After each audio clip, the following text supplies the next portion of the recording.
Ramadan is getting closer and closer, and as it approaches, you get reminders about how we have to engage in more acts of worship and get closer to Allah and reconnect with the Quran. And I wanted to take a few steps back from that and deal with something very, very fundamental and basic that I think I need to hear for myself, and I think all of us can benefit from, inshallah ta'ala. One of the most fundamental relationships we have with Allah is that of asking Him things. We need His help. We need His help in our matters of religion. We need His help in our guidance, in committing to the right way, staying away from evil, of getting forgiveness. We need His help in spiritual matters, for our iman. But we need His help for everything else in life too. We need His help for our family matters. We need His help for our health issues. We need His help for our financial issues. Many of you are stuck in impossible situations that nobody else understands. The only one who understands is you and Allah. You even try to explain it to somebody else, they don't get it. They don't understand it. Only Allah can know what it is that you're going through and the trouble that it's causing you. And so all of us are in one state or another in some kind of difficulty. Allah Himself describes the reality of human beings. لَقَدْ خَلَقْنَا الْإِنسَانَ فِي كَبَدٍ. We created the human being in exhaustive labor. Either you're mentally exhausted, emotionally exhausted, materially exhausted, workplace exhaustion, you're physically exhausted, tormented, your health is exhausted, your age is exhausted, your wits, you have a problem, you can't find it, you tried this solution, no solution is working, your creativity is exhausted. We're constantly in a state of kabad. We're stuck in one place or another. This is what preoccupies much of our mind. A lot of the time, you have to force yourself to think positive. Because if you don't force yourself to think positive and you're just driving around or you have a few moments to yourself, all your mind runs in your head is all the negative things that are happening. Every problem that needs solving, everything that hasn't been done yet that needs to get done. This is what we are preoccupied with. And of course, part of our relationship with Allah is we want to be able to ask Him to solve our problems, to ask Him for the things that we need, that we want from Him. What I wanted to start with today is actually one of the most important secret ingredients that you and I need to be able to ask Allah successfully whatever we want. And we all have things we want. And those are secrets between us and Allah. But if you're really going to be able to ask in a way that you're truly hopeful that Allah Azza wa Jal will respond to what you're asking for, there are some things that have to be in place.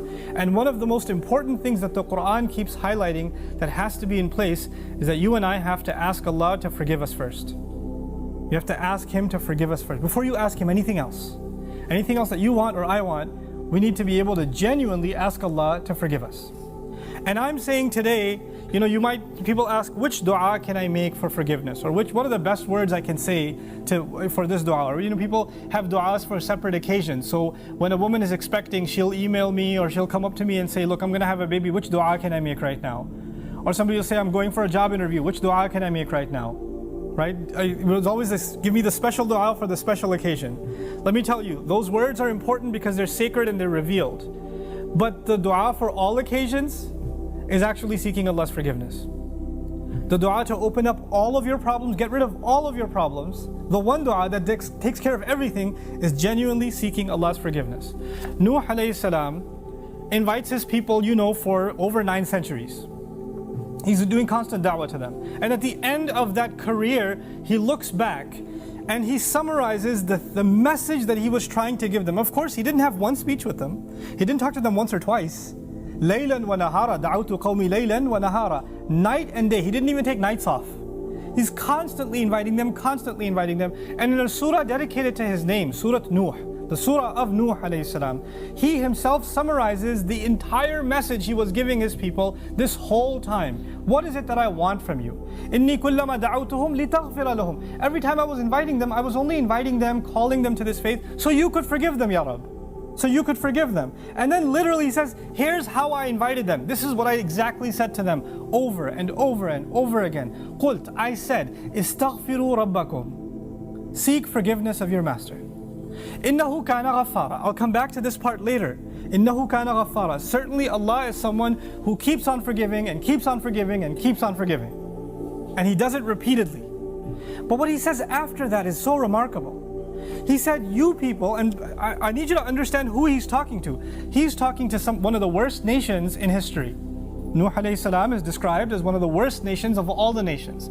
Places like Surah Al-Qamar, where Allah describes different nations, or even Surah Al-Dhariyat, Allah describes different nations of the past that rebelled against Allah, that rebelled against the prophets and were destroyed. When he gets to Nuh alayhi salam's nation, what does he say? وَقَوْمَ نُوحٍ مِّن قَبْلِ إِنَّهُمْ كَانُوا هُمْ أَظْلَمَ وَأَطْغَى. The nation of Nuh from much before, they certainly were more wrongdoing and more rebellious than everyone else. Like, he has the worst condemnation of the people of Nuh. It makes sense. They had a messenger not for one generation like every other prophet. They had a prophet 3 generations, 4 generations every century. Every 2 decades there's a new generation of kids that have grown up. And he's seen that century after century after century after century. He's seen 40, 50 generations of people. And they've all rejected him. And he's making the same invitation to all of them. So the reason I brought this up is for a purpose. He's talking to very, very bad people. He's talking to the worst of the worst. What offer does he make to them? He says, "Istaghfiru rabbakum." Seek forgiveness of your master. Innahu kana ghaffara. He keeps on forgiving over and over and over again. You guys have been messing up over and over again. Allah keeps forgiving over and over again. But his offer doesn't stop there. He says, يُرْسِلِ السَّمَاءَ عَلَيْكُمْ مِدْرَارًا. Yursili. It's actually Jawab al-Amr here. What that means is, if you seek His forgiveness, then Allah will open up the sky for you and it'll start pouring on you. Now that could be a reference to rain. That could be a reference to rain. And ironically, it's not a reference that you will get flooded. They did get flooded, right? They did get flooded, but Allah is talking about a different kind of rain now. If you seek forgiveness, that same rain that destroyed them will be the rain that brings them life. They didn't pray for rain. They didn't ask for rain. And Allah just asked them to make dua to be forgiven. But if you asked dua to be forgiven, the sky will open up and start pouring. Now Allah did not say water will pour. Allah did not say water will pour. He said the sky will pour, because the sky has a lot more than water. The sky has forgiveness that comes from the sky. The sky has peace, tranquility, faith, your provision, the solution to your problems. They come from the sky. He will open the floodgates, and everything held from the treasures of Allah that you haven't been getting because you haven't been seeking forgiveness is going to open up. Just ask for forgiveness. You're asking to solve problem A, problem B, problem C. There are problems you don't even know you have. Allah knows that you have them. If you and I just became genuine people of seeking forgiveness, then those problems would start getting solved by divine intervention. يُرْسِلِ السَّمَاءَ عَلَيْكُمْ مِدْرَارًا. And that's not even enough. You're asking forgiveness for who? Yourself. إِسْتَغْفِرُوا رَبَّكُمْ is seek forgiveness for yourself. He says, وَيُمْدِدْكُمْ بِأَمْوَالٍ وَبَنِينَ. And He will extend you by giving you money and giving you children. He will further your good legacy with money and kids. It's not even money that will lead you away from Allah, because it's in the context of you seeking forgiveness.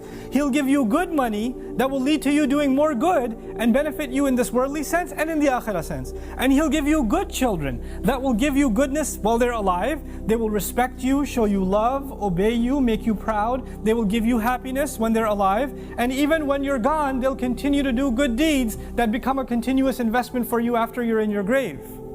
Allah will give you all of these things. By the way, this is the same 2 words.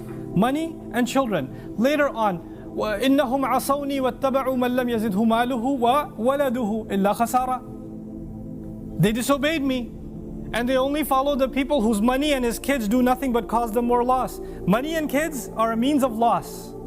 But when money and kids come from Allah, after you seek forgiveness, they become gain. See, it's the same money and kids. It's the same money and kids. The only difference is, now they have the blessing of Allah's forgiveness on top of them. It's like they were contaminated until Allah purified them with His forgiveness. Istaghfiru rabbakum. And look, seek Allah's forgiveness. What doesn't open up? The sky opens up in ways you can't imagine. Guidance opens up for you. Understanding opens up to you. Your personal internal problems start going away. You know, anger, for example. Anger is a very hard thing to get rid of. Some people live a miserable life because they can't get rid of their anger.